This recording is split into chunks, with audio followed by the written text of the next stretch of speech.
They say the harder the work, the greater the reward. This is our life's work. Good morning. It is 9/12, Wednesday, August 24th. This is the TDN Writers Room, presented by Keeneland. My name is Joe Bianca. I'm the Associate Editor of the Thoroughbred Daily News, and this is episode 151, a number I still can't think of to this day without wanting to vomit just a little bit. If you know, you know. Hi, I'm Bill Finley from the Thoroughbred Daily News. I'm a correspondent. Joe, I'm sorry, that went right over my head. I don't get it. Let's let John go and I'll explain. All right. Jonathan Green, General Manager of DJ Stable. And guys, I am so excited about the Run Happy Travers group that have been assembled for that race that I'm going to recommend that they upgrade the race to a grade 0. That's how impressive I think this group is. Get John and the American Grade Stakes Committee. We'll print up. We'll do campaign ads. We'll get a bus and everything. That's the goal for 2023 is to get John on that committee. That's the really important one, honestly. Of all the committees John's going to get on, the boards John's going to get on. But anyway, Bill, no, it's just very degenerate stuff. Bacardi 151, 75.5% proof. And when you're young and you need the bang for your buck, if you're going out and drinking, that's what happened. So to this day, I can't hear 151. So you wound up praying to the porcelain god when it was all said and done, right? Exactly. You got it. The TDN Writers Room is brought to you by Keeneland. Don't forget the Keeneland September yearling sale begins Monday, September 12th. You can learn more and check out the catalog, which has over 4,000 yearlings in it at theworldsyearlingsale.com. Okay, so it was all about the fillies this past weekend, the 3-year-old fillies. Elsewhere, there wasn't all that much exciting on the racing calendar, but we had 2 very special performances by 3-year-old fillies over the weekend. The one that's going to get the bulk of the attention is Nest in the Alabama, obviously, and she was great. We talked to Aron Wellman from Eclipse Thoroughbred Partners yesterday about her. It was a really good interview. Check that out in a little bit. But she's the top of her class. She pretty much locked up the 3-year-old filly championship on Saturday. Don't see how Secret Oath or somebody else is going to catch her now. Now she's got 3 Grade 1 wins and a second in the Belmont. So that's a pretty bulletproof resume for a champion. But then the other horse, Moira, in the Queen's Plate was so good looking. And I honestly had not known that much about her because I don't follow Woodbine racing super closely. I know John probably does a little bit more because he's got Mark Cassidy on the team, but she could not have looked any better. Just to have that special kick for like 3/8 of a mile like she did is just, it's really rare. And I'm a huge Ghost Sapper fan, so I love to see a daughter of Ghost Sapper succeeding at the highest levels. And honestly, visually, I thought she might have been even a little bit more impressive than Nest, but they were both super, super nice fillies with great performances. What'd you guys think? Yeah, Joe, I completely agree. They stole the show, and these were the 2 marquee races. Nest ran, no surprise there. The only surprise would have been if she got beat after she ran so good in the coaching club. She won the coaching club by 12 and change lengths. That didn't happen, but it didn't need to happen. I think she won by 4 lengths over Secret Oath. But, what she's done is she's in a class by herself. Secret Oath, don't take anything away from her. She is the Kentucky Oaks winner. She finished second behind her 2 straight races, but she's just not as good. I mean, there's no other way to put it. She just simply isn't as good. So, that's a big accomplishment to win the 2 Grade 1s at Saratoga, the coaching club in the Alabama. We'll see if she runs now between now and then between now and the Breeders' Cup. Later on, you're going to hear from Aron Wellman on that very subject. In hindsight, it was absolutely the right thing to do to go in the Alabama. I know that, I had in print had brought up the possibility that maybe she should go in the Travers. But, when you're going to be 1-5 or 2-5 or whatever she is for a Grade 1 in Saratoga, I think they did the right thing. You grab it. You don't let that slip out of your grasp. Also, it's interesting. She only got a 99 buyer in there, and that would not have won the Travers. Now, that doesn't mean she couldn't have stepped it up and run a little bit faster in the Travers, but that wouldn't have got it done. So switching now to the Queen's Plate, you're absolutely right. I mean, Moira's really, really good. And, so many things to talk about here. This race, the fillies are like every bit as good as the boys. They win it like almost, it seems like almost half the years now. And, she comes in there, she throttles the boys. She's now on pace to perhaps go in the Canadian Triple Crown. I know Kevin Attard, the trainer, hasn't fully committed to the Prince of Wales Stakes yet, but it sounds like he is going to go there. That's the race on the dirt at Fort Erie. I tell you, what I want to see from her now is that we haven't had a Queen's Plate winner in ages step out of the comfort zone of Ontario and come to the U.S. and win major races. No one's done it really since Awesome Again in 1997. I think this one is good enough. I mean, I don't know if we'll see her in the States this year because she can focus on the Canadian Triple Crown. But I think next year when she'll be 4, you could see her in races like the Personal Ensign being run this Saturday at Saratoga, that sort of thing. She has to beat Open Company after beating up on Ontario breds. But yeah, she's really good. And don't forget, she won the Queen's Plate against the boys. I mean, it wasn't just that it was against Ontario breds; it was against the whole gamut of Ontario breds. The majority, if not all, of the other entries were Coulter Geldings, and she blew them away. Won by 7 lengths and a handride in a new track record. I mean, so it wasn't even like that the rest of the field was kind of sucking wind.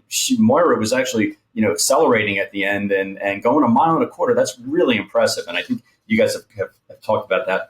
Ad nauseum, but Moira ran a phenomenal race. And Jared, like you said, a Ghost Epper out of an unbridled song mare, you'd expect her to go 1.25 miles. You'd expect her to go even further if could be, but just a really talented filly and a special filly up in North, up in Canada. Let's also spend a minute, if you guys don't mind, talking about Spenderella, who also won a Grade 1, the Del Mar Oaks out in California. And here's a New York bred that they brought all the way to California. Grand Motion trains her, and Gainesway is the owner, and kind of went counterintuitive and went out west and won that race really impressively with Tyler Gaffino. Again, 91 Buyer isn't going to get anyone excited, but visually in the eye test, Spenderella looked really, really good winning that Grade 1.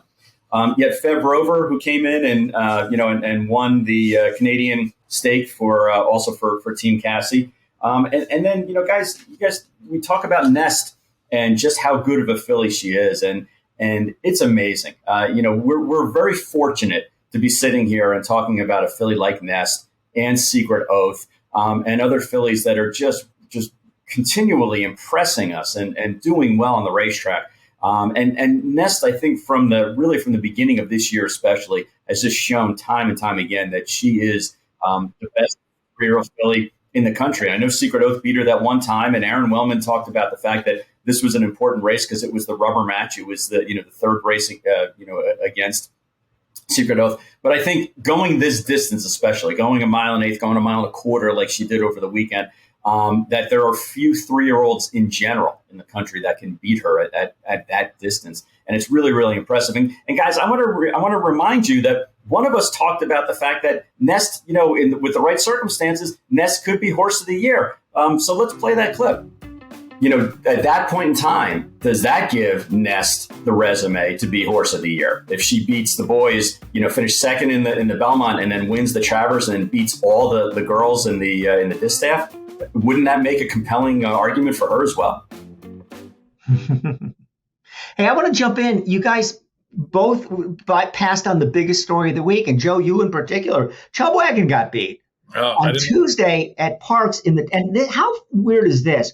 She's 12 for 14 lifetime. Both of her losses have come in the running of the Dr. Teresa Garofalo Stakes for Pennsylvania breds. What is it about that race that she doesn't like? And also it was noteworthy that they fired the trainer. Did you notice that? Guadalupe Preciado got the boot, and this was her first start running for a trainer by the name of Regina Brennan. For those connections. We love Chubwagon. She'll be back to fight another day. Nothing wrong with 12 for 14. But, Joe, I'm surprised that you were able to get out of bed Wednesday morning. Yeah, no, I didn't want to admit it. I didn't want to admit it to myself that she had actually lost. So I think John wasn't done. Go ahead, John. I was just going to say, can we talk about one other really impressive race? And that was Echo again, winning at Saratoga. First-time starter, a gun runner, homebred of Winchell. And just put on a display. I mean, was bet down to even money, so everyone expected the horse to win, but won impressively, really gate to wire, 94 buyer for the son of Gunrunner. And you look at programs, and last year we talked about how good Darley was doing and all the Darley breds and how was an embarrassment of riches having so many horses, and all these grade ones. How about the Winchell Asmussen connection? They have Echo again, who looks like he's going to be a Breeders' Cup juvenile. The same connections won the Jim Dandy with Epicenter and also won the Amsterdam with Gunite. All homebreds of Winchell, all trained by Asmussen and all ridden by Santana. Yeah, I mean, in terms of numbers, like nobody plays at the top level, I don't think, compared to their numbers better than Ron Winchell.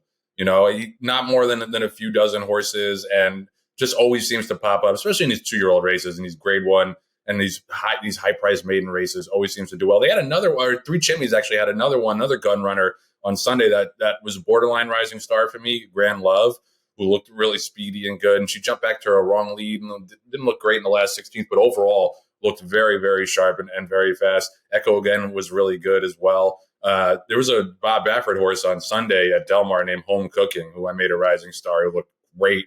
Daughter of Honor Code, was really bet hard first time out, ran third, and this time came back and won by almost 10 lengths. Was just could not have been more impressive. And you would think my Honor Code is going to want to stretch out too.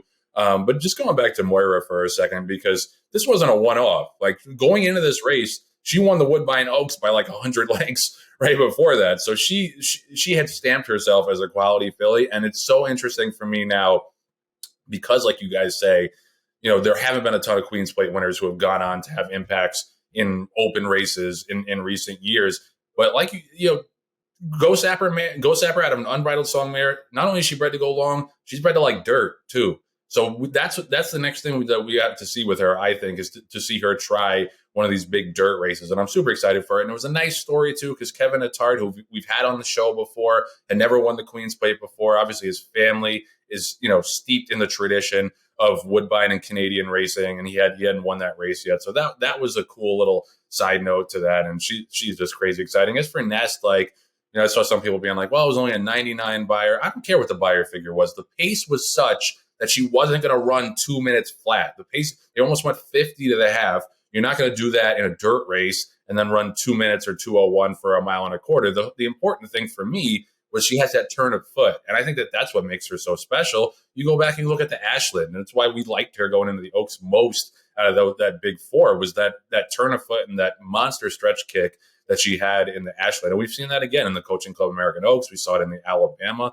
You just don't see two-turn routing dirt horses who have that kind of acceleration the way that she does. And she's going to be a deserved champion. I wrote on Twitter that I feel kind of bad for Secret Oath, because in any other year, she would be the clear front runner for the 3-year-old filly championship. You win the Kentucky Oaks. You're third against boys in the Arkansas Derby. You got a couple other stakes wins as well. But she's obviously probably going to finish second to Nest at the end of the year. We wanted to mention this before we wrap up the weekend. Bill had a great story in his weekend review about a favorite of the show, Uriah St. Louis, who won the Island Stakes on Saturday, 14-1 shot, informative. I wonder what the shortest price is that he ever has won a graded stake at. It's got to be like 10 or 11-1. I can't imagine him winning in single digits, but that's what we love about him. Like he is the antithesis of all the trainers who just keep their horses in the barn and are scared of the bounce and just duck and duck and duck and look for the softest spots possible. He, and Bill wrote this, he can do this because he owns his horses. He doesn't have owners to answer to. So he can run his horses where he wants to, and it pays off. He won the Jockey Club Gold Cup a couple of years ago, which is a grade 1. His stable's made over $800,000 this year, even though he's only winning at like 7%. And that's like, that's the dream, I think, unless you want to win an Eclipse Award. To me, that's the dream. You're winning races, you're making money, you pop up and win a big, pot every once in a while. I just want to read the quote from the story, and then I'll toss it to Bill. It's because there was a great quote. He said, "We can take chances because we own all the horses. A lot of trainers can't do that. This will be hard for other trainers to do because they don't own their horses. I used to train for other people. It's a real pain because they say, don't go there. I don't like this spot. I don't want to get embarrassed. I ran Discreet Lover in the Met Mile and he finished 4th. I made $80,000. I wasn't embarrassed to make $80,000, but a lot of trainers would not have run him in that race." And that sums it up right there. That's what drives me crazy about the short fields. Like, I get you want to protect the horse's record and all that, but these races still pay well for 2nd, 3rd, 4th place. You can take the hit to your ego and just cash the check, my guys. Like, it does not have to be this constant ducking and dodging whack-a-mole game where you have to get the winner's share of the purse. Otherwise it's not worth running. So thank you to Bill for profiling Uriah. What else did you think about that story, Bill? Yeah, Joe, I mean, he's the best 7% trainer there's ever been, right. Which is the bottom line in this. And, I get a real kick out of this guy, but, he's no joke. And I hope nobody looks upon him that way. And you may say, well, this guy's always running 50-1 shots in grade 1 races. But, there is a reason why he does this. This is his business. He wants to make money. And, he's not afraid to throw a horse in the deep end. knowing that maybe the best he can hope for is the horse finish 4th or 5th or something like that. But especially in this day and age with such small fields and so many stakes races, for instance, there was another example this year. The same horse, Informative, who won the Island, ran last in the Met Mile. He ran last, and Uriah got a check for $40,000 for running last in there. And then every once in a while, these things like Informative did in the Island jump up and win. It was a $250,000 race, so he gets $150,000. And, his overhead is extremely low because he doesn't have any owners to deal with. Most of his staff, a lot of his staff is his own family. He's buying really inexpensive horses, $15,000, $20,000. Says he shops mainly at Timonium for 2-year-olds. And you look down at that $814,000, at the end of the day, that is enough. And he's got 2 months to go, 2, 3, 4 months to go or whatever, that at the end of the day, that $814,000 doesn't all go into his pocket because of all his expenses. But he says, hey, I'm making money doing this. And honestly, some owners can have good years and bad years, but over the stretch of like 10, 15 years, how many owners in this business do make money? I'm sure the number, we don't know, but the number is not very good. So, this guy's doing something right. And it's amazing nobody else does this. Everybody else, okay, I don't want to run 5th in this race because that's going to knock my winning percentage down, and I got to be a 25% trainer. Well, you don't have to be a 25% trainer. At the end of the day, if you're successful in where it counts, which is the bottom line aspect of his reputation. And Informative is going to be back. He said he's going to run him in the Breeders' Cup. I imagine he'll be about 50-1 in there. And I'm throwing him in on my Superfecta tickets. There you go. Yep. Yeah, I mean, and sorry, John, I just want to jump in and say, you can't have it both ways, because I see people make fun of Uriah. I see people make fun of Ken McPeak when he's talking about running fillies against the boys or going to Royal Ascot or whatever. You can't have it both ways. You can't complain about short fields and then make fun of guys like that who take shots with horses that you might not think make sense on paper. You can't have it both ways. You got to pick one or the other, and that's why we love Uriah St. Louis. I would love to have him on the show too and just talk to him about his philosophy, because he, absent the significant shrinking of the grade stakes calendar or the stakes calendar, he and guys like him are the antidote to short fields and all of the pitiful grade 1 fields we have in this country. People who are not afraid to run their horses and maybe run up the track more often than not, but at least take a shot with your horse. I mean, that to me is the essence of racing. I'm glad that there are some people that get it still. Yeah, John. No, I was going to say, and not only is he kind of a breath of fresh air. And I know we kind of say tongue in cheek, oh, well, Uriah's got a horse in the race, but he has figured out his niche in the industry, like you guys mentioned. The other thing is, I looked on Thoroughbred regulatory rulings, which shows he doesn't have anything. He's got a couple of administrative things for handing in papers late, but he's never had a drug positive. I think they did have one time where he had a positive and then it was rescinded because the test was faulty. So here's a guy who he's got a really cool, interesting niche in the industry. And you're right. We talk about all these super trainers and how important, they are because they control so many races and stuff. Here's a guy who's like, what the hell? Run the horse again. I don't care. And it's not to the detriment of the horse. It's basically like, yeah, if I run 4th or 5th, that's great. And not that he does this with fillies. I think he does it primarily with geldings. But if he gets a filly and runs 3rd in the stake, then, he gets, 10 times what he paid for the horse at that point. Yeah, no, and if Uriah, if you're listening, or if somebody's friends with Uriah, tell him we want to come on the show. I want him to come on the show because I think that'd be an interesting conversation. The TDN Writers Room is brought to you by Keeneland. Keeneland sales grads swept the grade 1s across the country on Saturday with Nest in the Alabama, and Spendarella, who's also a New York bred, in the Del Mar Oaks, plus Moira, who beat the boys in the Queen's Plate, beat the brakes off the boys in the Queen's Plate. You can't just say she beat them.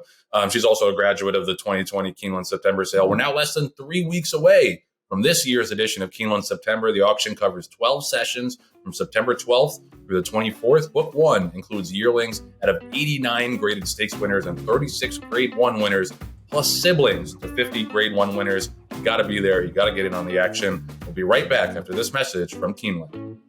When the thoroughbred world descends upon Lexington this November, there is one place you need to be.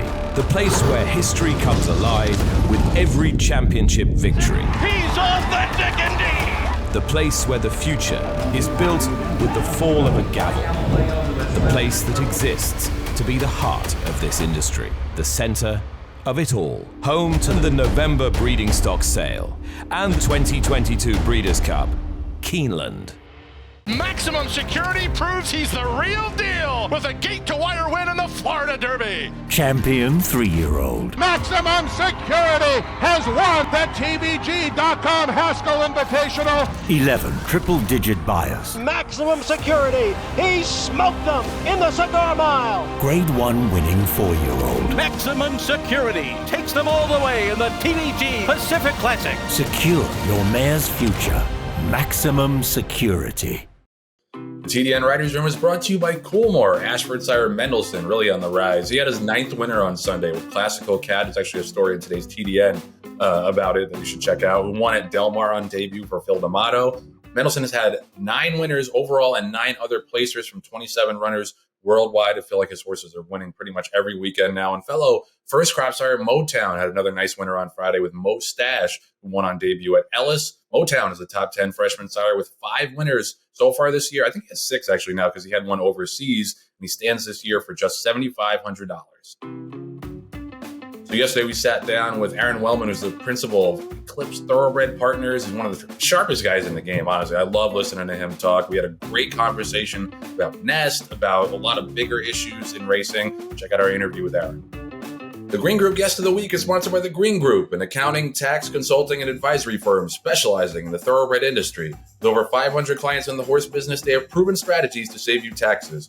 Learn more about how they can help you at www.greenco.com. So we are thrilled to welcome back to the show, fresh off of a Grade 1 Alabama win with their superstar filly, the principal of Eclipse Thoroughbred Partners, Aron Wellman. Thanks for coming on.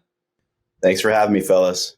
We're always good to talk to you. Obviously, super, super exciting time with Nest. I mean, she was absolutely incredible in the Alabama. I always wonder this because when you have such a big favorite, I think a lot of trainers and owners get a little bit nervous. They start thinking about what could go wrong. How did you feel going into that race, and how did she run compared to what you were expecting? I felt oddly calm going into the race. She just allows for us to have a lot of confidence. And truthfully, I feel much more nervous going into big races when you don't feel 100% confident or you're a little bit more concerned about your competition, those variables. And of course, a big race, you're 1-5 and you're arguably going for a championship. There's plenty of reason to be nervous, but she had just thrived so well in the month between the CCA Oaks and the Alabama that we went in with a lot of conviction that she was going to go out and perform well again. And at the end of the day, you just got to kind of put it in perspective and admit she doesn't owe us anything, regardless of what happened in the Alabama. So you try to keep yourself grounded as badly as you want them to perform well and earn those championship honors where it matters most on the racetrack. You got to just sort of take a deep breath and stay composed. As far as the performance was concerned, it was nothing short of brilliant. She put on another breathtaking display, and she's just getting stronger and better and more comfortable in her own skin. And it's really a testament to Todd and his program and everybody that's been associated with her from the beginning, going back to Stone Street and Ian Brennan, who broke and trained her as a baby, and all of her grooms, the riders that get on her, Nora, Amelia, Irad, and of course Todd. But at the end of the day, it's the filly that's doing it out there, and most of the credit goes to her. Aron, congratulations. As you said, a terrific performance. After she won the Coaching Club, Todd Pletcher opened the door a crack, maybe just a crack, but the subject of the Travers came up. How far did those discussions go? How seriously did the ownership group look at the Travers? And obviously, you got a Grade 1 in a prestigious race at Saratoga with a big purse, so you did things right. But in hindsight, any thoughts? Maybe we should have gone in the Travers. Zero. Honestly, zero.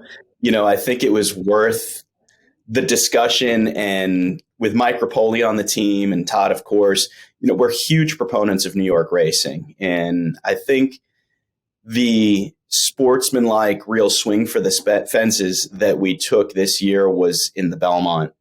And we showed that we're not afraid to run against the boys, and especially in a race like the Test of the Champion at 1.5 miles over Big Sandy. But at this phase of the season, we had everything to lose and not much to gain by running in the Travers. With a championship on the line, an Eclipse Award for champion 3-year-old filly, if we were to win the rubber match with Secret Oath, as well as, look, it's a really salty field that's getting ready to line up for the Travers. Good group of colts, strong colts with exceptional form. You've got the Haskell winner and you've got the Jim Dandy winner.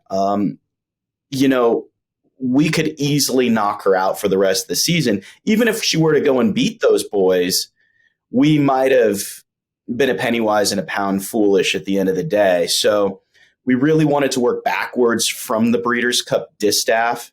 And even though it was tempting and we're all sportsmen and want to do right by her, and this filly's gained an incredible following, and we want to support New York racing and really create a spectacle, the Alabama in and of itself is an incredibly prestigious race. It's one of the best races for 3-year-old fillies on the calendar.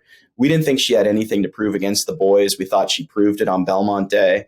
And we're just very honored for her to be an Ashland winner, second in the Oaks, second in the Belmont, arguably best on the occasion. And now string together those two jewels at Saratoga, the CCA Oaks and the Alabama. It's hard to do. I've been down this road 4 times previously with fillies that ran in the CCA Oaks and the Alabama, and I've seen how taxing that series can be on horses. So we really view this as a 2-race series, Oaks, Alabama, and then we'll figure it out whether we run her again between the distaff and now or not. And Aaron, it's amazing from one racing manager to another. I've always found that it's easy to manage horses when they're not good, when they're claimers or when they're allowance horses, because those races come up in the condition book all the time. But you just laid out perfectly, what race you're working backwards from, which is the Breeders' Cup Distaff. Walk us through. She wins the Distaff. She wins the 3-year-old championship. Is she coming back for year 4? We have every intention of running her back next year. Look, Eclipse is in the business of racing. And while we certainly have a program, an established pipeline of what we refer to as hashtag Eclipse fillies that we've made a habit out of developing over the course of the past decade, and then selling for 7 figures plus at auction or privately, which is a huge part of our program to create these filly assets for our partners. This filly, she's cut from a different cloth than most of our grade 1 fillies have been, in the sense that she's only supposed to get better. Touch wood, health, of course, is always in the back of your mind, but being by Curlin out of an AP Indy mare, and we're starting to see her really blossom as we speak. And the thought of her maturing into a 4-year-old and beyond is super exciting. And Mike Rapoli is the ultimate sportsman. Mike House, our other partner on the filly, he's getting up there in age and he's having the time of his life. There's nothing like campaigning a filly like this. Those two guys, don't want to speak for them. I don't count other people's money, but I would say that having a filly that's capable of running in the races that she's capable of running in at the end of this year and through next, hopefully, it's far more important than any zeros that they could add to their ledger at this point. I'll speak for Mike. He's doing okay. He his horses, I think. One of the things that impresses me about Eclipse Thoroughbreds is that you guys, you kind of run the gamut. You have a lot of high-powered auction purchases. You have partnerships. But then I see you guys a lot of times pick up horses from around the country who maybe had a nice maiden win at a smaller track, and then you bring them to the bigger races. What is your team and your evaluation process like? Do you have people that focus on the racing across the country and then people who focus on the auctions? How heavily are you involved? What is your evaluation process like at Eclipse? Yeah, I appreciate that, Joe. I believe that this is really a power in numbers portfolio business. You've got to be diversified, just like any good investment portfolio. And while this isn't your traditional type of investment, and that we don't tout it as far as the purpose being strictly to make money. There's all sorts of other factors that we hype to get partners tied on to the Eclipse program. You still have to have a balanced and well-diversified portfolio in order to stand the test of time, which is what we're trying to do. As far as our evaluation process and our purchase process, at the end of the day, it all falls on my shoulders. I've always believed from day one of founding Eclipse that if we're going to accept other people's hard-earned dollars to participate in Eclipse partnerships, I've got to be the one to answer to them, good or bad. And believe me, there's going to be a lot more bad than there's going to be good. We're going to be wrong a lot more than we're going to be right. And I've never felt as though passing the buck onto a third-party bloodstock agent or someone in that realm was the right way to do business, because they've got no connection to our core business and everyday infrastructure. So at the end of the day, I got to look our partners in the eyes, good or bad, and tell them that I either bought them a good horse, which is rare, or own up to having bought them a bad one and hopefully make it up to them. The process is that I'm constantly scouring the globe for talent. We try to be strong in all respects, whether it's private purchases, watching replays of big races all across the country, if not the world, on a day-to-day basis. Sean Tugel has recently joined our program, our company, as vice president of Bloodstock. So he and I work hand in hand, and we've really tried to fine-tune our auction process at the 2-year-old and training sales, where we've bought a lot of good horses, as well as the yearling sales, which have proven to be a hotbed. So, not everybody is good at everything, and I certainly admit that.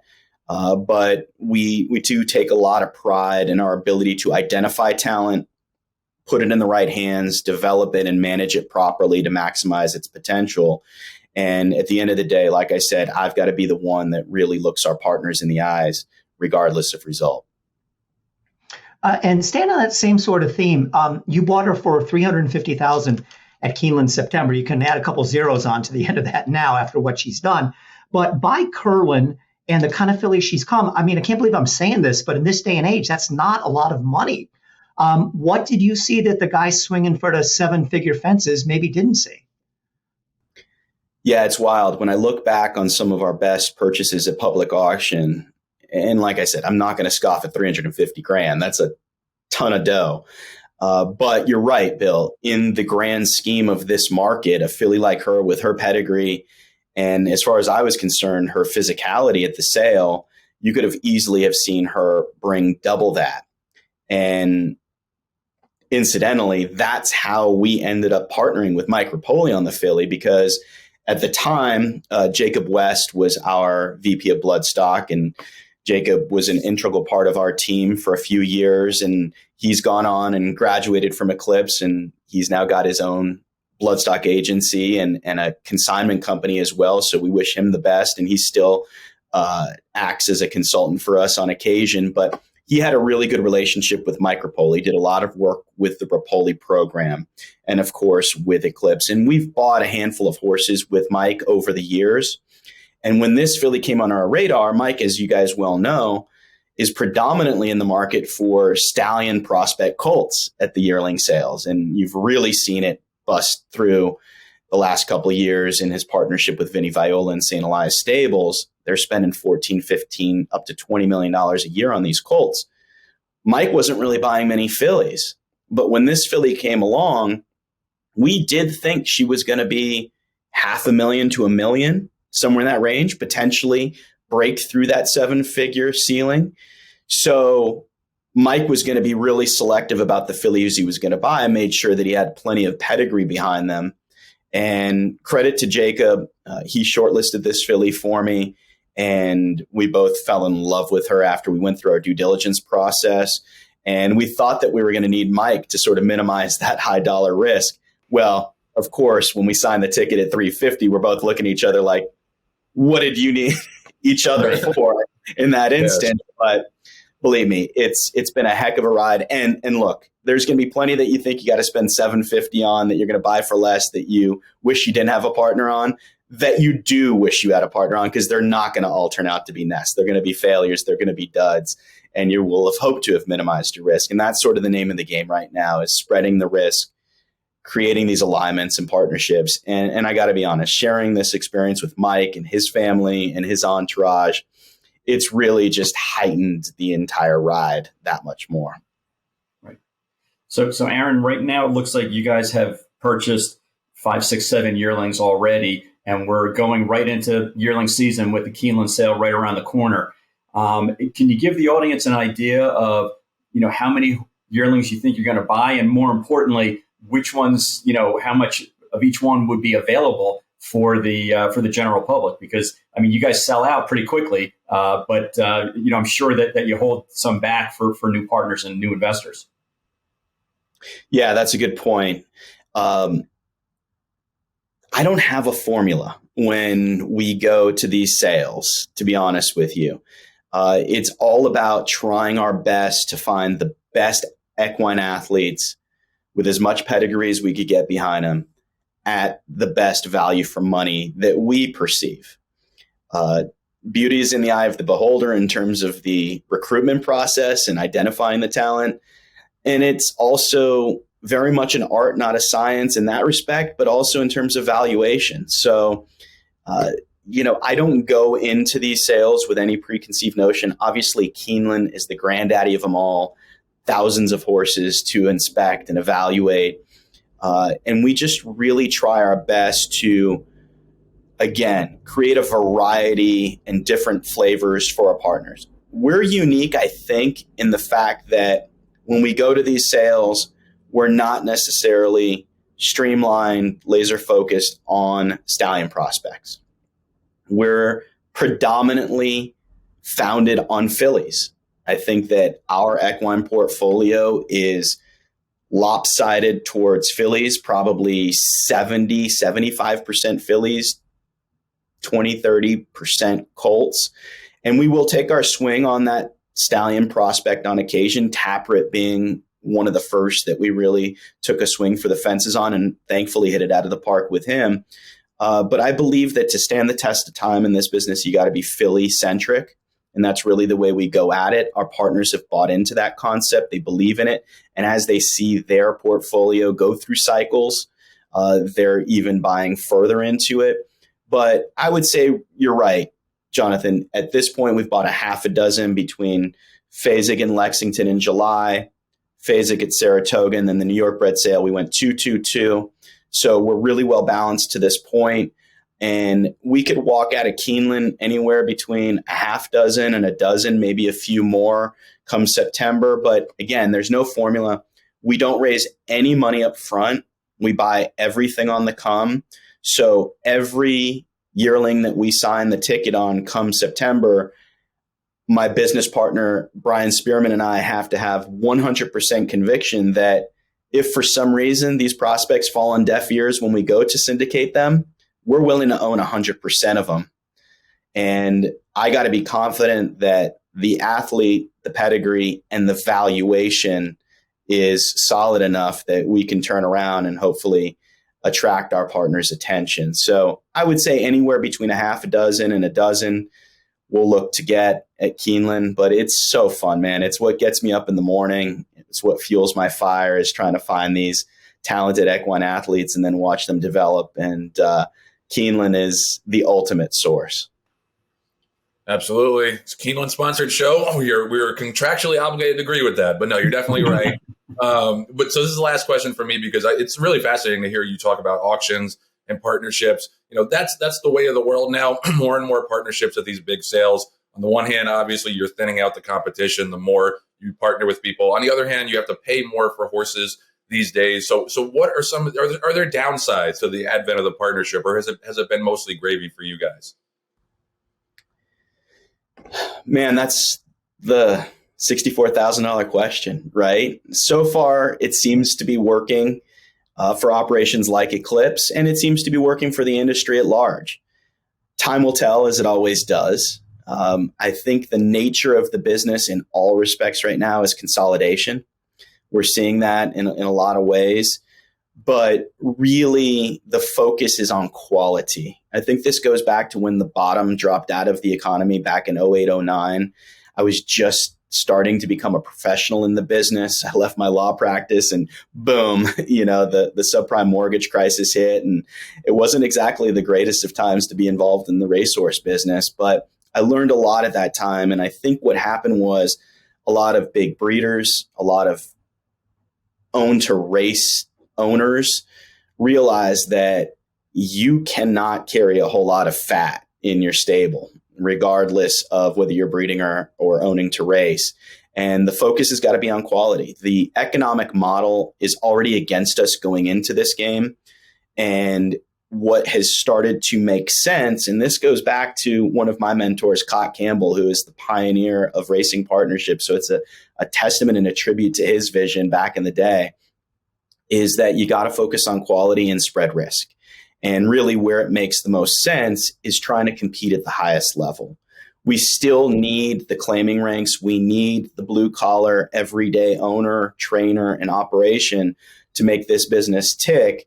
But if you're going to try to compete at the highest level, you've got to be laser focused in that realm. And I think that's what you're seeing. And we've been very fortunate to have some great alignments with Mike Rapoli, Gary Barber, Gainesway Farm, Bridlewood Farm, Bob LaPenta, some titans of industry that maybe 7-8 years ago, you never would have thought in a million years, the Stone Streets of the world, the Coolmores of the world, the Windstars of the world would ever even contemplate partnering up on a horse.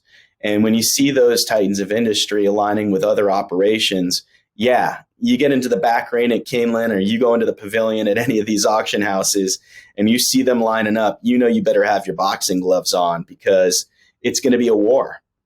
And fortunately, our alignments have been very healthy and our partners have bought into the concept as well. But it's the name of the game. It's the rule now rather than the exception that partnerships rule the roost. And I think it's here to stay. Aron, let's switch gears for a little bit. Aloha West, last year's Breeders' Cup Sprint winner, didn't get off to the greatest start this year, but he did win last time out in the Kelly's Landing Stakes. Tell us what's in store for him, and are you guys re-energized with this victory and think that he can again be the type of horse to win the Breeders' Cup Sprint? Yeah, Aloha's been a dream come true for our program. Such a cool horse. Obviously won the Breeders' Cup Sprint last year. And we had to start him off in rather ambitious fashion this season. The timetable to get him back to start his season was such that we had no choice or very little choice but to run him in the Churchill Downs on Derby Day. He ran into Jackie's Warrior. I think he ran a better than look third on the occasion. He was buried down on a dead rail and closer to the pace than he really wants to be. So he ran third that day. We took our swing for the fences to try to really escalate his potential stallion value ultimately by running him in the Met Mile against Flightline and Speaker's Corner. He just wasn't himself that day. And although it was really nerve-wracking, you asked me, was it nerve-wracking going into the Nest race? That wasn't nerve-wracking. Bringing back a Breeders' Cup winner on 3 weeks rest off a bad effort in the Met Mile and bringing him into a listed race at Churchill, that's nerve-wracking. And fortunately, he got the job done on the occasion. Did come out of it a little tired. So we decided, we're going to back off on him for the bulk of the summer and work our way backwards from the Breeders' Cup at Keeneland. Our hope is to get a prep into him in the Phoenix at Keeneland, which is what he was beating a nose in last year prior to his Breeders' Cup victory. So if we can go Phoenix, Breeders' Cup, we'd be ecstatic. Aron, one more question for me. And again, thank you for your time. This has been enlightening and really enjoyable. With the new HISA rules coming in, has that helped you guys as a partnership bring in outside investors, or is it still the perception by the general public is the horse industry still needs to get their shit together, basically? I think it's a combination of both. I really do. We got to start somewhere, right? And I know that the types of partners that Eclipse attracts are interested in integrity in all respects. And really what they want most when we send a horse out onto the playing field is for a level playing field. They want to know that our horse is standing in that starting gate with however many other competitors in the gate on the same playing field. Nobody's taking an edge or able to take an edge. And we tout that in our program. I think if you look at the trainers that we employ year in and year out, they're stand-up guys that, really operate the right way. So to your point, I don't think that there's any downside to the HISA. Is it attracting new owners to come through our doors and want to join a Eclipse partnership? I don't know. I don't think it can hurt. I don't think it'll detract people from wanting to come to Eclipse or any other partnership or to join the ownership ranks in general. I said this in another interview a couple weeks ago. We're seeing handle rise through the roof this summer. There's really good trends, and maybe we're operating in a vacuum right now. I don't know. Again, time will tell. But if one guy decides, you know what, I'm going to open up the rubber band on my bankroll again and dip into the pool at Saratoga this weekend or at Del Mar because he's read the HISAs in effect and he feels more confidence in the wagering product and that he's got a more fair shake when he goes to bet his hard-earned dollars. There's no downside here. Are there going to be growing pains? Absolutely. Any initiative like this, especially in the political realm, is going to have bumps in the road. And we're seeing that. But I got to be honest, I've been very impressed with HISA's upper management, with Lisa Lazarus. She is willing to listen. And although change and getting it right might not be immediate and it might not be happening as fast as we all want it to be, they're trying. And we finally broke down that barrier of actually having some unified governing body as it relates to medication, at least. So we've been fighting an impossible battle for decades where we've made very little progress.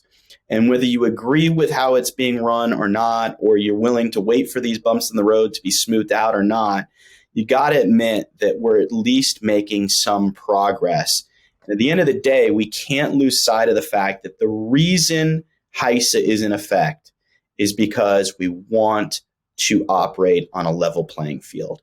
If we keep our eye on the ball in that respect, we're going to be okay long term.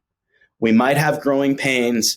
There might be some, real trauma along the way. But I think long term, look, we're all young guys. We all want to be in this business for the long haul.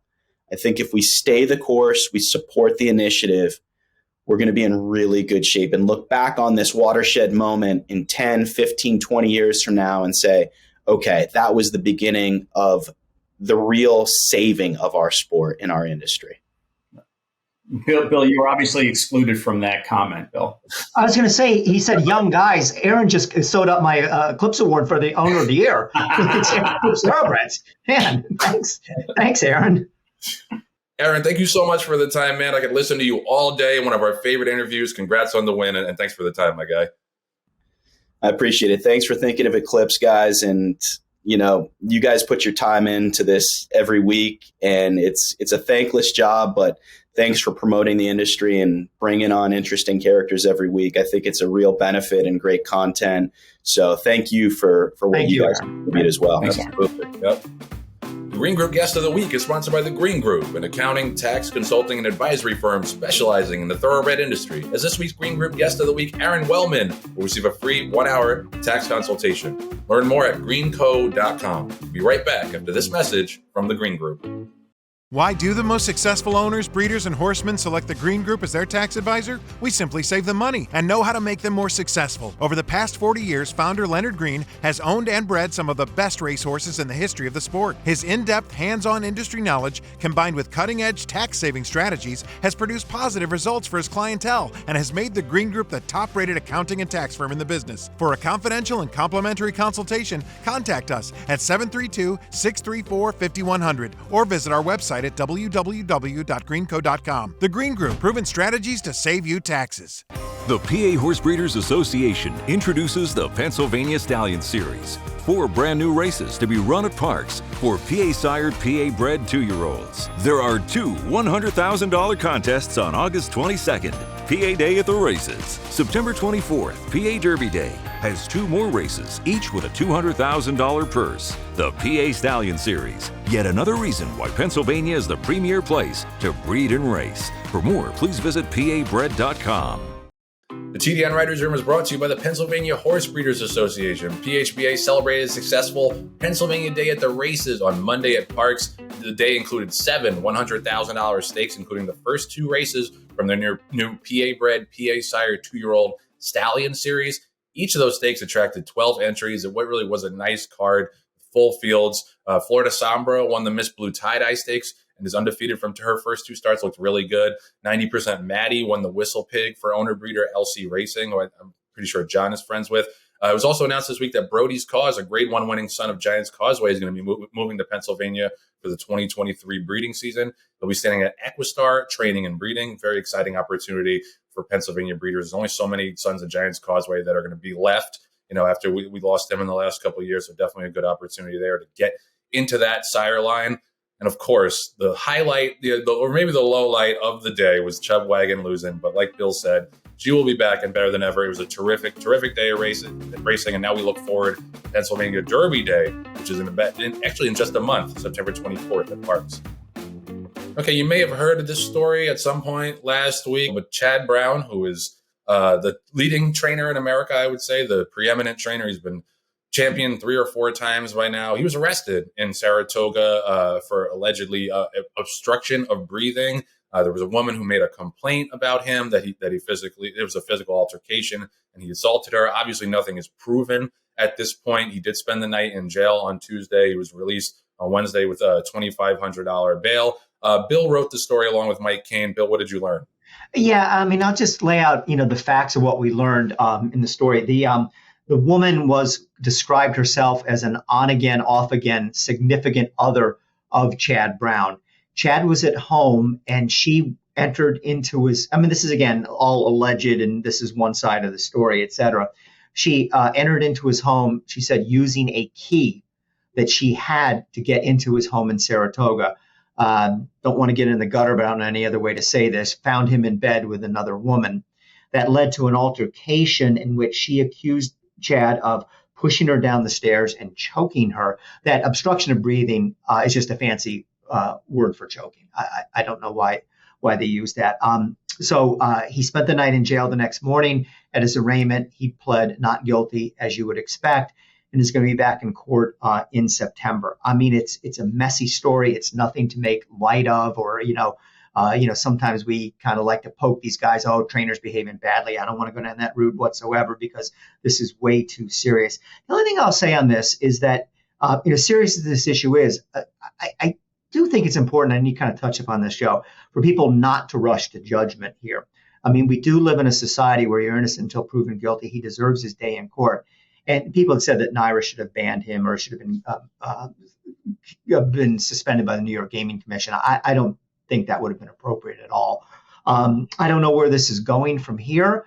It is a black eye for a lot of people, a lot of reasons, and just stay tuned. We'll see what happens next. Yeah, I mean, like it's an awkward thing to report on because, like you said, this is all alleged. This isn't proven. The rumor mill is spinning like crazy. There's a lot of whispers about Chad going on right now. But the thing I wanted to say is that everything is so all these like debates are so poisoned now on Twitter and in racing in general, where you got to take a side.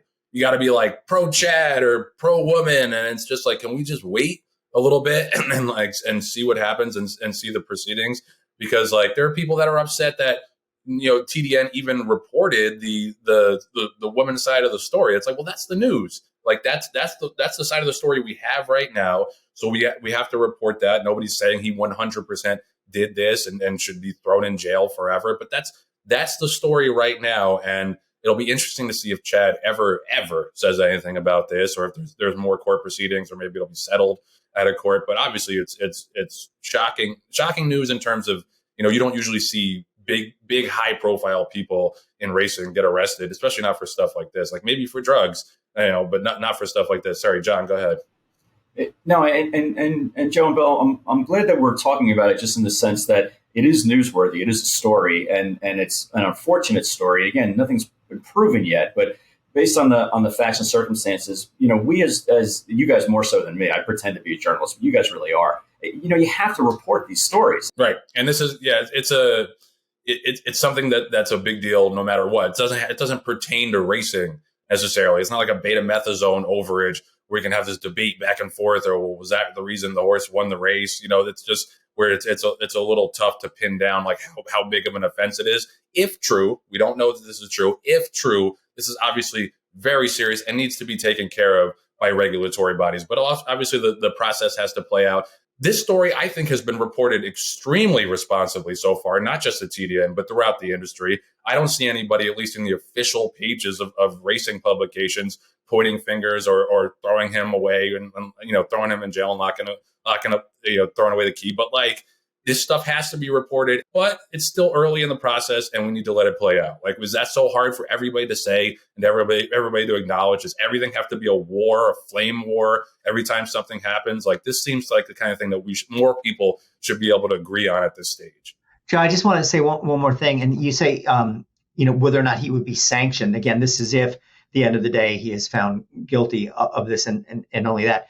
I don't know that there's any blueprint or template for this in racing. I can't recall any trainer in this sport being sanctioned for off the track issue like this, like domestic violence.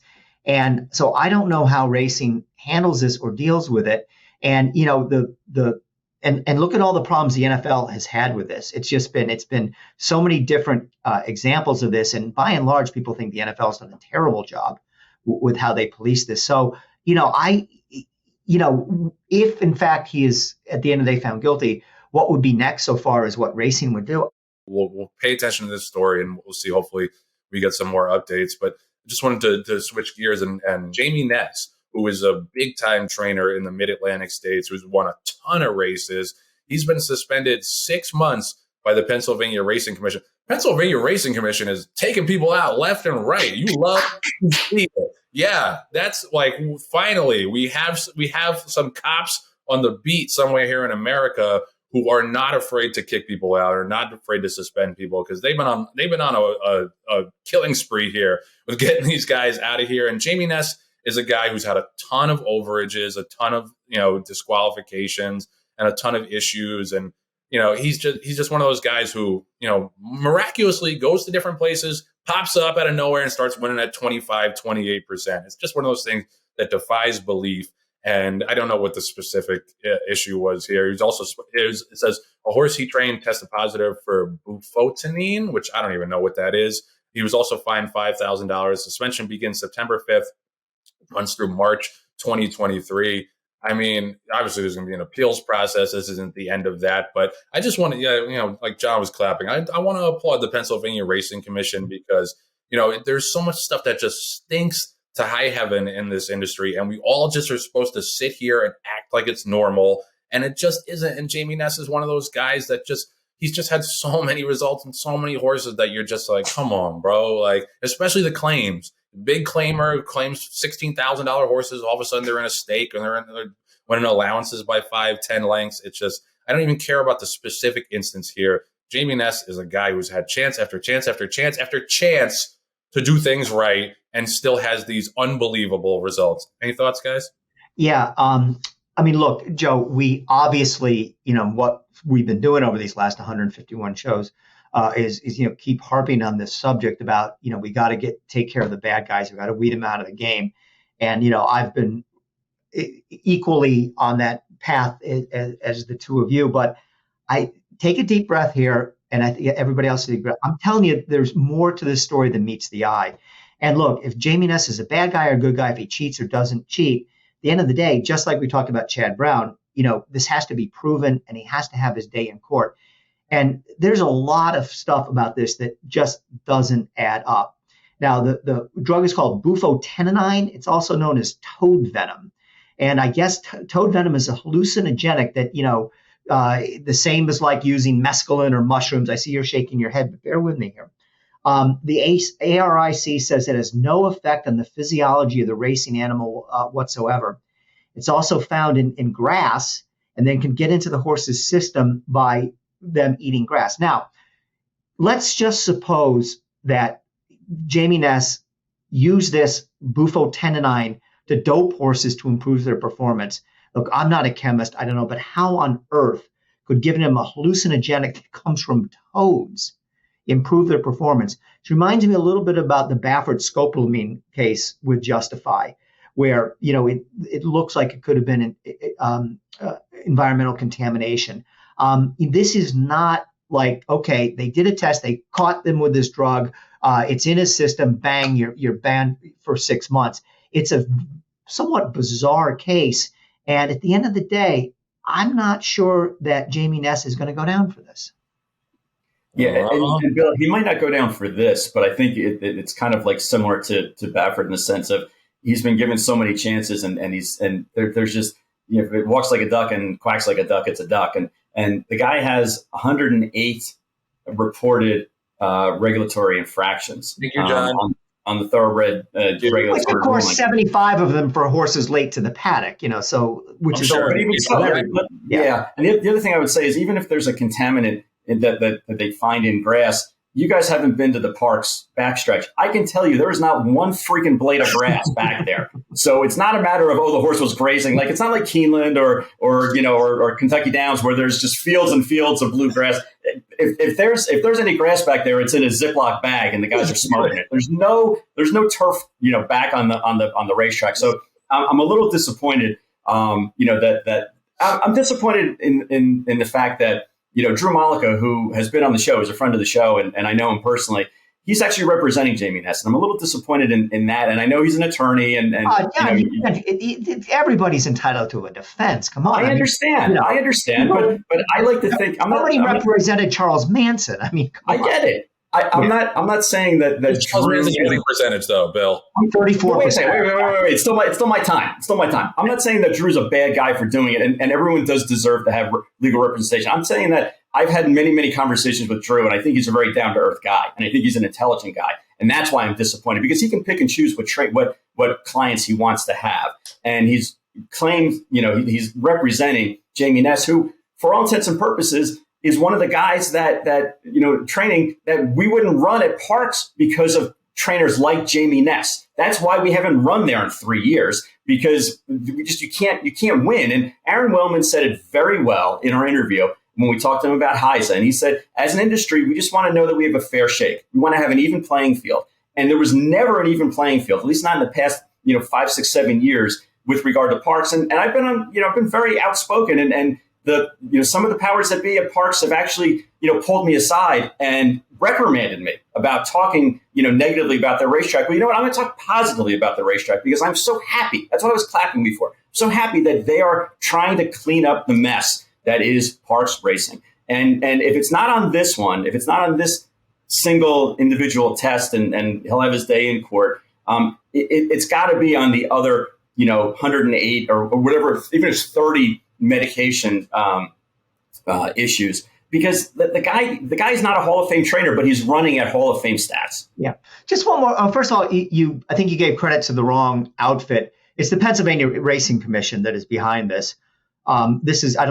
Parks hasn't taken any action here. All I'm saying is, and look, what both you and Joe have said, I can't say I'd really disagree with it. But just trust me, this isn't as cut and dried as it might seem. And, at the end of the day, you can't suspend somebody when they didn't do anything wrong. And I'm telling you, there's a case to be made here that he didn't do anything wrong. We can't be, we don't do this in a kangaroo court. Right. That's all. And, look, maybe at the end of the day, he'll get the 6 months and he'll go away for half a year. And then you could say, yeah. They got rid of the guy for 6 months. It's all possible. Just keep it. Just wait. Just like we said with Chad Brown. Just wait and see. Fair enough. Fair enough. No, I don't think it's the same as Chad Brown, because this is, as far as we know, as far as what's been reported, this is a first offense in this regard for Chad Brown. I'm not comparing, Joe, I want to be careful because I don't want to say the wrong thing. I'm not comparing domestic violence in any way to using toad venom on a horse. I just mean that when I think we all came to the conclusion that, Chad Brown deserves his day in court, and we'll see what happens. That's what I'm comparing to the Jamie Ness situation. Let's just look at some of his numbers. He's been training since 1999. He's got 3,700 career winners and a career winning percentage of 25%.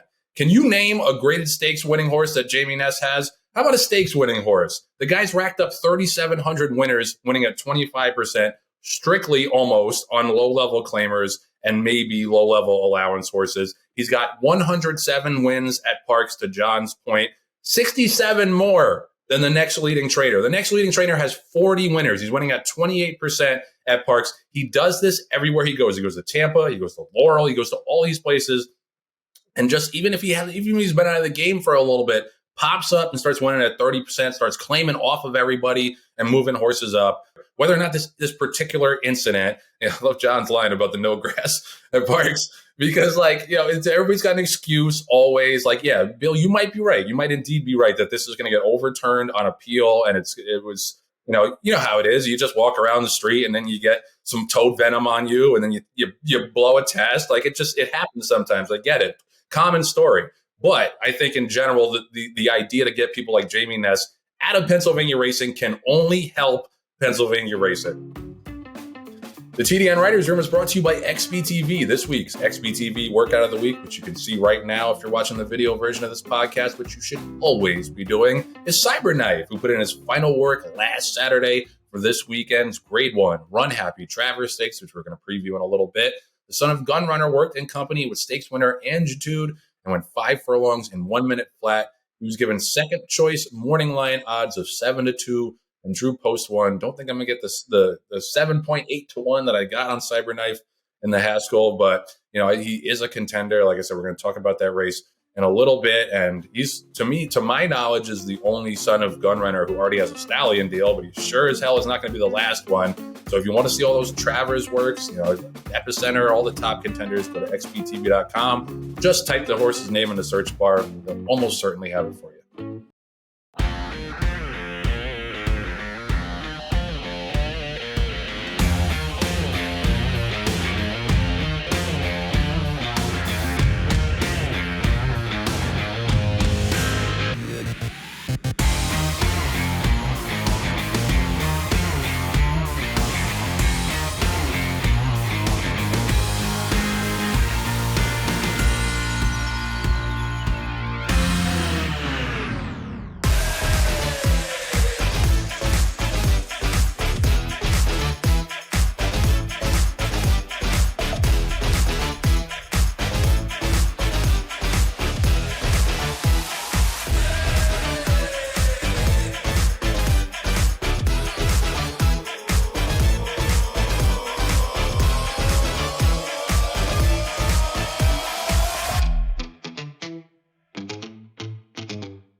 This is the weekend preview presented by Three Chimneys. We got a huge weekend coming up. Obviously, Travers Day. It's the race everybody circles on their calendar most on the Saratoga summer schedule, and it's got an 8-horse field. You'd like a couple more. The big story of the race going into it was the scratch of Charge It, which is unfortunate. It's just one of those horses that just doesn't run as frequently as you would want him to. I just when the horse wins a race like he won the Dwyer. And, there's 10 weeks or whatever it is to the Travers. And they're like, we're just waiting for the Travers. I'm like, okay, something can pop up with a horse like this over time. And unfortunately, that's what happened because he was the most interesting horse in the race to me with the 111 buyer and the 23 length win. So we're left with a field of 8. Epicenter is I thought surprisingly heavy morning line favorite at 7-5. He drew post 6. We have the Derby winner in there. Rich Strike drew post 2. He's 10-1. Morning line, we've got 3 horses for Chad Brown. Early voting, there's obviously the Preakness winner, Arturius and Zandon. So Chad's got 3 of the 8, still looking for his first Travers winner. That's going to be a fun interview after the race if Chad wins the Travers. But I will try to beat Epicenter again. I think he just is not that much better than these horses, although he looked tremendous in the Jim Dandy. That was a short field. I think it's going to be a little bit tougher to figure out in this race what the pace is going to be like. the good thing about Epicenter, and we've said this before, is that he's so versatile. He can be on the lead. He can be just off the lead. We saw in the Jim Dandy, he can drop back and make one run. So I totally respect him as the favorite. I just think this is a good enough Travers field that you shouldn't be taking 6-5 or 7-5 on anybody. Guys, what are your first thoughts on the Travers? I'll take the 7-5 on him, Joe. I just think he's eater. Kind of, and he's not going to be 2-5 like Ness, but just like we said, I just think he's better than these horses, and I think he's proven that, particularly in the Jim Dandy, and his run in the Derby and Preakness were very, very good. It's kind of a shame. This race is a good race, but you lost Mo Donegal, you lost Charge It. It could have been really, a race with a lot of sizzle. But in Epicenter again, if he wins this, does he clinch the 3-year-old championship? Maybe not, because a 3-year-old male could still win, of course, the Breeders' Cup Classic. It's funny too. I wouldn't bet on Rich Strike with your money, but here we have the Kentucky Derby winner is 10-1 in here, and it's hardly like he's even in the race. Nobody talks about him whatsoever. But when he didn't show much in the Belmont, you can go back to just saying the whole thing was a fluke. But an interesting race, the 3 Chad Brown horses. Steve asked me, he said, I know we'll get into the other races, but he could have an absolutely huge day on Saturday at Saratoga. And I'm an Epicenter guy, and maybe you're right. Overall, maybe taking a 6-5 shot in a situation like this is not the best thing to do. But when I think he's going to win the race, I'll take the 6-5. And I don't think we should lament the fact that a couple of big horses aren't in the race. I think we should focus on how good the field is. You have the Haskell winner, the Preakness winner, the Jim Dandy winner, the Bluegrass winner, and the Kentucky Derby winner also. So you have 5 horses that won, arguably the most important 3-year-old races of the country, other than the Belmont, and they're going to go head to head to head to head to head. 5. They're all going to go mano a mano. And I think that, early voting, who put in a clunker in the Jim Dandy, but before that, he was second choice in that race. And if they figured out why he whether he bounced or what have you, what his issue was in the Jim Dandy, he's going to be really tough. And he's morning line 8-1. And Bill, you mentioned it, the Kentucky Derby winner is 10-1 in the race. So it's a very good field. It's a very deep field. And it's probably as tough of a field, at least in the contenders range, since 2018, when Catholic Boy went up against Mendelssohn, Vino Rosso, Gronkowski, Good Magic, and Wonder Godot. So, that was the last time, in my estimation, when we had a field of top 3-year-olds coming in and just waging war against each other in the Travers. I dare to say I think that this is a better field overall than the Kentucky Derby was, quite frankly. And, the reason being is you have all these horses that are now pointed for this race. They're getting, this is going to be, like I said, a grade 0 kind of race. I think that we're going to look back at this race, especially come, when these horses are starting to retire to become stallions. And we're going to say, boy, remember when so-and-so, fill in the blank, won the Travers? That catapulted him to the 3-year-old championship. 153rd running of the Run Happy Travers. Did I say Run Happy the first time? I don't want Mac to get mad at me. So it's going to be a great day of racing. I'm looking at the weather right now. It looks like we're going to be okay. Let me see. Yeah. Saturday looks beautiful at Saratoga, 81 degrees, partly sunny. Anybody that's going to be out there, have a great, great time. But Bill brings up an interesting point about the 3-year-old championship, because Epicenter, as much as he's done and as heavy as a favorite he's going to be, he still doesn't have a grade 1 win as a 3-year-old. So that's important. He's got the Risen Star. He's got the Louisiana Derby. He's got the Jim Dandy. He did run second, obviously, in the Derby and the Preakness. So he's definitely the leader right now. But say Cyberknife wins this race. That'll be his 3rd grade 1 win of the year. He won the Arkansas Derby. He won the Haskell. If Cyberknife wins, he's the new leader in the 3-year-old division. So, as much as we respect Epicenter, as much as we think he's the horse to beat, and he's had a very good campaign, very consistent campaign, This is not a layup race for him at all, and it's not a layup that he's going to be 3-year-old champion. Now, obviously, if he wins this race, he's going to be tough to catch. But that's the subplot in here, is that, like John says, you have a bunch of grade 1 winners in here who could take the lead in the 3-year-old champion race. And it'd be nice actually to see some drama in that, because I think, like we said, Nest is basically a foregone conclusion now in the 3-year-old filly division. So it's going to be interesting to see coming out of this race how we feel about the 3-year-old class. And I think overall we felt like this is an above average crop. We've lost a couple horses here and there along the way, but it's going to be interesting coming out of this race to analyze how we think these horses are going to run against the elders later in the year. And I think that so a lot of that depends on how Flightline does in the Pacific Classic, because you've got a very, very strong group of older males. So it'll be interesting to see coming out of here where we think that the 3-year-olds stack up, because after this, they got to take on the older horses, and we'll look forward to that for sure. Joe, just because this reminds me all the time, can we at least mention Ain't Life Grand and Gilded Age? They're running also, just so we can say we did talk about them on the show. Ain't Life Grand won the Iowa Derby over Conager, who came back and ran a big race. I think we might see Conager in the H. Allen Jerkins, which we're going to talk about after this break. But yes, thank you for the Remy reminder to mention every horse in the race, so we don't get yelled at by anybody.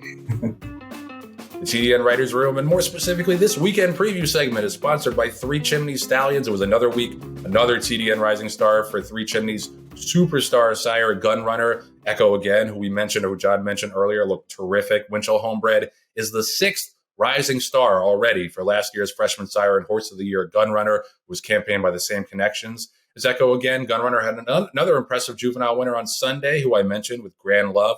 Homebred for Three Chimneys, looks very speedy, and he's got a big weekend ahead with multiple Grade 1 winners. Cyberknife, who has a huge chance coming up in the Travers. Pregnancy Girl early voting, another good chance in the Travers, and he's got some horses on the undercard that we're going to talk about a little bit. And we'll be right back after this message from Three Chimneys. Here comes Taba.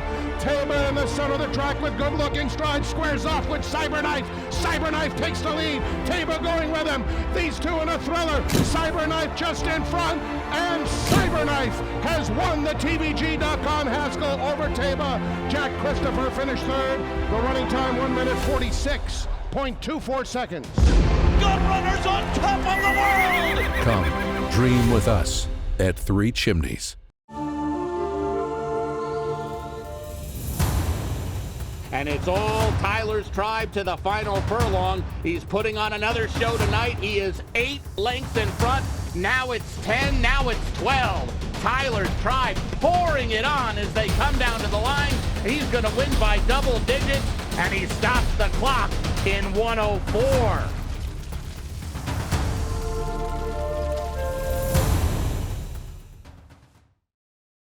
All right, so we had a bunch of other big stakes on Saturday at Saratoga and over the weekend, honestly, because they moved the Ballerina this year to Sunday, which I like. I like having that big race to look forward to the day after the Travers. Like, my feeling on these big mega cards is they're great, but they kind of cannibalize the rest of the racing schedule. So I'm glad they put the Ballerina on Sunday. It's a nice sleepy day after the Travers, and you still have something to get excited about. But as for the Travers Day undercard, we've got the Forgo, we've got the H. Allen Jerkins, we've got the Personal Ensign, and the Sword Dancer. All 4 of those are Grade 1s. We also have the Ballston Spa, which is a Grade 2 for fillies and mares on the turf. So in total, 6 graded stakes, 5 Grade 1s, and not to forget, we also have the Pat O'Brien on Saturday at Del Mar as well, which I think Speaker's Corner is going to ship across the country and just avoid Flightline by about a week or so. And I think he's probably going to be the horse to beat him there.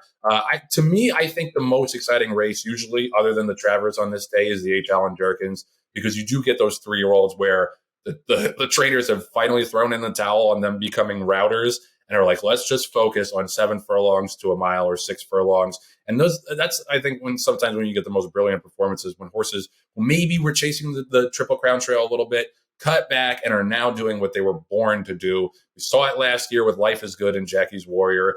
That was the race of the year for my money. This year looks like we're going to have a pretty big field. Gunite, son of Gun Runner, who won the Amsterdam earlier in this meet, is going to be in there. Conager, who I also mentioned, a really, really nice fast horse for Mike Tomlinson, is going to be in there.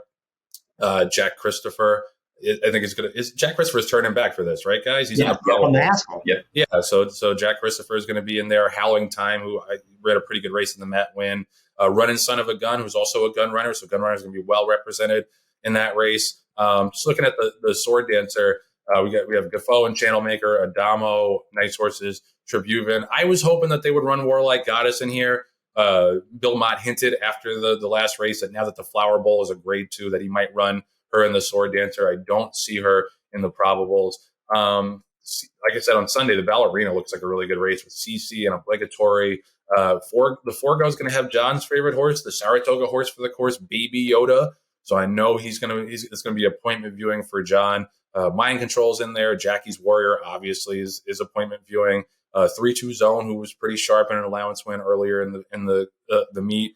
Personal Ensign looks like we're going to have a short field, but we're going to get Latruska, Malathaat, Clariere, search results. So I think it's going to be a power-packed field, even if it's a short field. So we'll be looking forward to that one.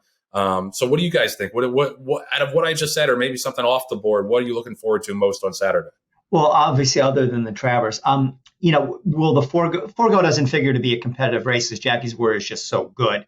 Is he going to go out at 1-5 and win again? But when he was so dominant in the Vanderbilt, and that was the race that we're all saying, this is the most impressive thing I've seen since fill in the blank. Is he going to go out and do that again to run a performance where you're just you're just mesmerized by how great he was? So I'm always looking forward to that. I tell you, I'm looking forward to the Personal Ensign as well, because I want to see if Latruska can bounce back. Last time we saw her in the Ogden Phipps, she got beat 36 lengths. Now, was that just a complete fluke? Just like in the Breeders' Cup Distaff, she got beat a mile. It looks to me that if she faces any kind of pace pressure whatsoever, she's vulnerable. That she needs to get that loose on the lead trip. But I remember at this time last year, we were talking about her as a possible horse of the year contender.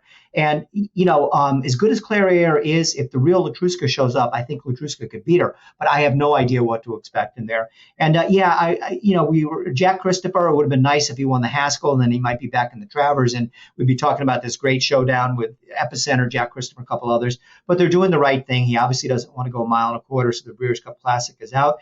And let's see what he can do in the Allen Jerkins. To me, this weekend really revolves around those two grade ones that we've been talking about, the Travers and the H. Allen Jerkins. When you have a horse like Jack Christopher cutting back in distance, Accretive looks like he's 2 for 2. He won first time out and then almost won the Amsterdam. Just losing barely to Gannett. And then you have Conacher, which you mentioned, Gannett and Happy Jack, and these are all legitimate horses, and I'm curious to see how they can go the 7 furlongs. And I'm also curious to see just how fast they run in comparison to the older boys, because, this is definitely a race that they're all starting to get together and they're going to bottleneck in the Breeders' Cup Sprint. So I'm very curious to see just how the young guns, the 3-year-olds, run in the Jerkins time-wise against the older horses that will be running later on that day. Yep, and you guys bring up a good point with Jackie's Warrior, too, because, this is – when he's chasing Horse of the Year, I don't know. I think Joel might want to let him run a little bit in the stretch this time, because this is kind of Joel's MO, and I think it's very smart in general. It's just don't exert your horse any more than they need to, especially when you're on a horse who's so much the best. I don't know. I think if you want Horse of the Year, you want him to put on a show in this race and go win off by 6, 8, 10 lengths, which is going to be hard because it's a legitimate grade 1 field. But I think this is the day for Jackie's Warrior to really be allowed to strut his stuff if they want that Horse of the Year title, which I'm sure they do. And Kirk Robinson, and shout out to Kirk and Judy Robinson, fans and friends of the show, and we'll be rooting for them, obviously. But yeah, I think this is the day to let Jackie's Warrior do his thing. But yeah, it's going to be a tremendous, tremendous day of racing. My hope is that it won't be too chalky. It's interesting that you guys bring up about the Personal Ensign, because who's going to go with Latruska? Search results went with her in the Ogden Phipps, but then search results was third and was going the wrong direction. So it'll be interesting to see how that race is ridden, because I think you're right that if Latruska gets loose, she still is probably the same horse and is going to run away with the race, or not run away with the race, but is going to be tough to reel in. But I think that there's going to be somebody who's going to put some kind of pressure on her, seeing what happened in the Ogden Phipps and seeing what happened in the Breeders' Cup Distaff. So plenty of subplots, plenty of grade 1 races on Saturday. Good luck to all the connections. We want great, safe racing. Like we said, it's going to be beautiful weather, so everybody have a great time at Saratoga on Saturday, and we'll be back next week to wrap it all up. The TDN Writers Room is brought to you by West Point Thoroughbreds. This was the weekend that West Point got their 1,000th win. It happened on Sunday at Saratoga with Phantom Smoke, who won a turf sprint. West Point is in their 32nd year of racing and has amassed 138 stakes wins, 60 graded stakes wins, 15 grade 1 wins, and over $63 million in purse earnings.